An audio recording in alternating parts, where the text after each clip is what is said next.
आपण बघतोय की डॉक्टरला वाटत असतं आपल्या मुलानं डॉक्टर व्हावं, इंजिनियरला वाटत असतं आपल्या मुलानं इंजिनियर व्हावं, वकिलाला वाटत असतं आपल्या मुलानं आपली वकिली जी आहे ती पुढं चालवावी.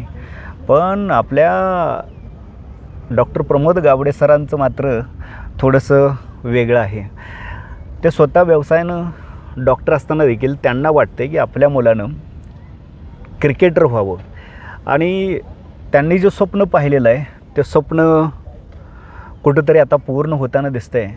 त्यांच्या मुलाची म्हणजेच आर्यन गावडेची सातारा जिल्हा क्रिकेट संघामध्ये निवड झालेली आहे. त्यामुळं आर्यनवरती महाराष्ट्राच्या कानाकोपऱ्यातून या ठिकाणी शुभेच्छांचा वर्षा होतो आहे, त्याचं अभिनंदन केलं जातं आहे आणि प्रत्येक ठिकाणी त्याचं कौतुक होते. आज मी देखील कोल्हापूरमध्ये त्याचा खेळ पाहण्यासाठी या ठिकाणी आलो होतो.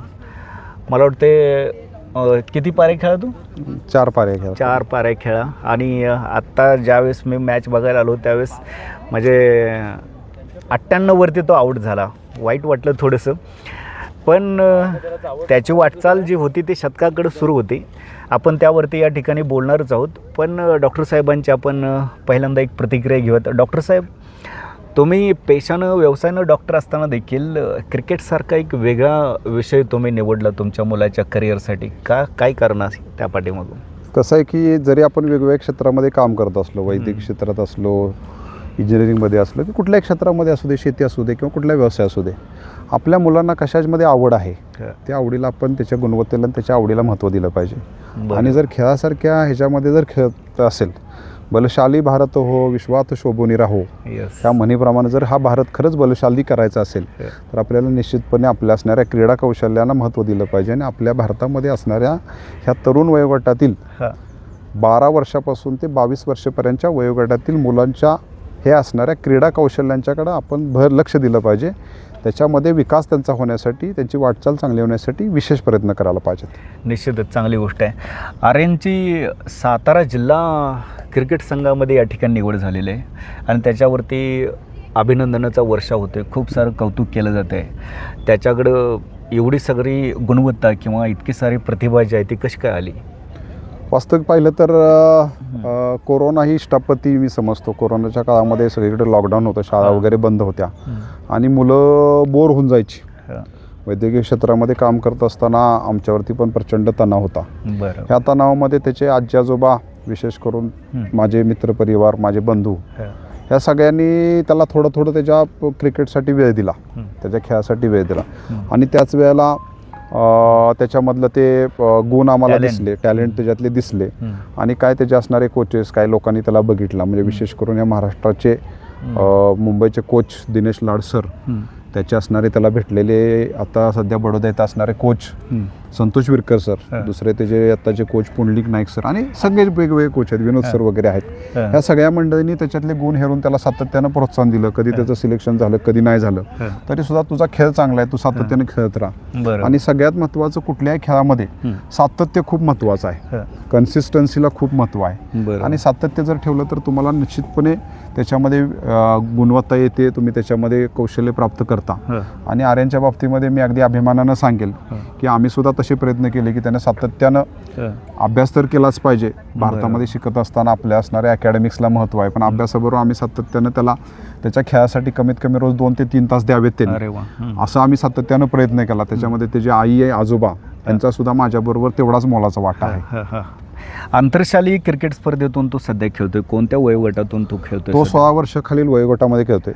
सकाळ करंडक कराड या ठिकाणी सकाळ माध्यमातून, सकाळ समूहाच्या माध्यमातून सकाळ वर्तमानपत्राने भरवला होता. त्याच्यामध्ये आंतरशालीय स्पर्धामध्ये अतिशय चांगली कामगिरी केली. कृष्णा चॅरिटेबल ट्रस्टच्या विद्यालय हायस्कूलमधून त्यानं त्या संघाचं नेतृत्व केलं आणि त्या संघाला त्यांनी तालुका स्तरावरती विजय मिळवून दिला. त्यानंतर सातारा जिल्हा स्तरावरती सुद्धा तो अतिशय ज्या काही टेस्ट मॅचेस झाल्या त्या टेस्ट मॅचेसमध्ये त्याने अतिशय चांगल्या प्रकारची अशी गुणवत्ता दाखवली. आणि त्याच आधारावरती त्याची ह्या लीग मॅचेस, ज्याच्यामध्ये कोल्हापूर, लातूर, बऱ्याच चांगल्या जिल्हास्तरीय, रत्नागिरी अशा जिल्हास्तरीय टीम आहेत.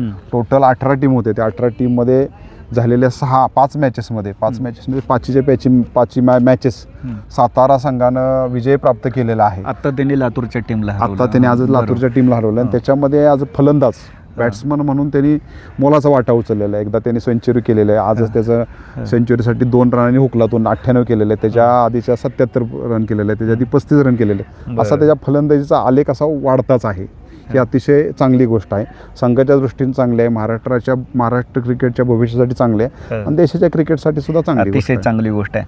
तो ऑलराऊंडर आहे की फलंदाज आहे?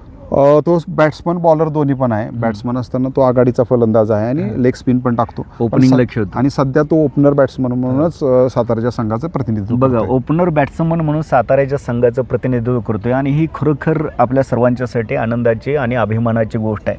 आणि दुसरी सगळ्यात महत्त्वाची गोष्ट म्हणजे तुम्हा सर्वांना प्रश्न पडला असेल की त्याने किती शतकं झळकावलेले आहेत, किती अर्धशतकं झळकावले आहेत. डॉक्टर साहेबांच्याकडून ती माहिती घ्या. डॉक्टर साहेब काय त्यांनी टोटल आता त्याच्या कारकिर्दीमध्ये जवळ 15 किती मॅचेस खेळले त्यानं? जवळजवळ 57-58 मॅचेस खेळलेले आहेत. 15 शतकं तिने झळकावलेले आहेत. जवळजवळ 20 अर्धशतकं आहेत आणि एकंदर ऑलराऊंडर म्हणून परफॉर्मन्स त्याचा अतिशय चांगला आहे. म्हणजे जवळपास 15 शतकं, 20हून अधिक अर्धशतकं त्यानं झळकवलेलं. म्हणजे 57 मॅचेस खेळला तरी 35हून अधिक मॅचेसमध्ये त्यानं चांगला परफॉर्मन्स या ठिकाणी आपला दाखवलेला आहे. आणि त्या गुणवत्तेच्या जोरावरती, त्या प्रतिभेच्या जोरावरती तो तिथंपर्यंत पोहोचलेला आहे. आणि विशेष म्हणजे हे सगळं करत असताना डॉक्टर साहेब त्याच्या पाठीशी अगदी हिमालयाप्रमाणे या ठिकाणी उभे आहेत. आणि त्यामुळे डॉक्टर साहेबांचं देखील मला या ठिकाणी कौतुक वाटते. डॉक्टर साहेब, काय स्वप्न बघितलेलं आहे त्यानं आर्यननं आणि तुमचं काय स्वप्न आहे? निश्चितपणे प्रत्येक पालकाचं स्वप्न असतं. जसं सचिन तेंडुलकरच्या वडिलांचं सुद्धा, आई वडिलांचं सुद्धा असेल.